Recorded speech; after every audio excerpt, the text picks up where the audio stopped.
Тридневна жалост во Црнагора по вчерашниот масакар во центарот на Цетиње, кога 34-годишниот Вук Бориловиќ уби 10 своји сограѓани и рани 6 од нив. Во крвавата драма беа убиени 2 деца.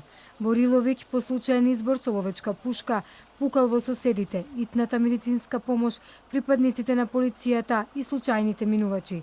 Според полицијата, при размена на оган, прво го ранил полицаец, а со истрели од пиштол го убил сограѓанот НК, со кого полицијата во Црнагора преговара за да се предаде.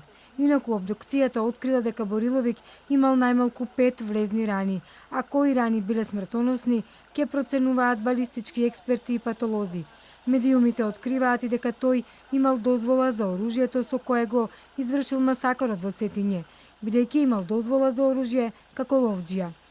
Од клиничкиот центар на Црнагора соопштија дека тројца од ранетите се оперирани и сместени на оделот за интензивна нега, а еден од повредените е во критична состојба.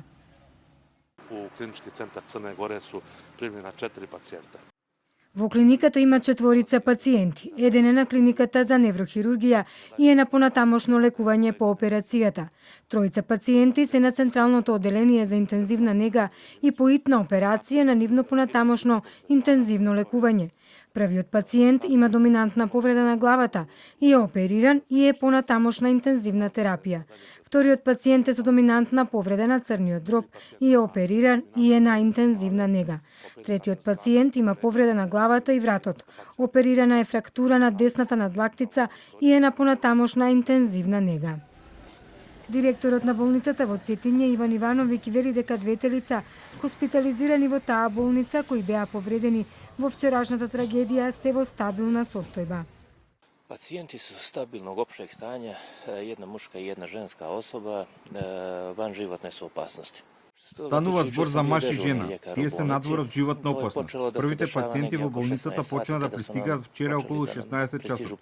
Меѓу нив, за жал, имаше 2 лица за кои при приемот беше констатирана смрт. Тешко повредени се 6 лица, како и полицаецот Љубиша Максимовиќ, кој се обидувал да го совлада Бориловиќ. Неофицијално убиецот масакарот го извршил по расправија со семејството кое живеело кај него како подстанари, откако претходно настанала кавга за нерасчистени сметки и доцнење со исплаќање на киријата, објавува Телеграф РС. Ваквите информации за нив ги дал извор близок до семејството.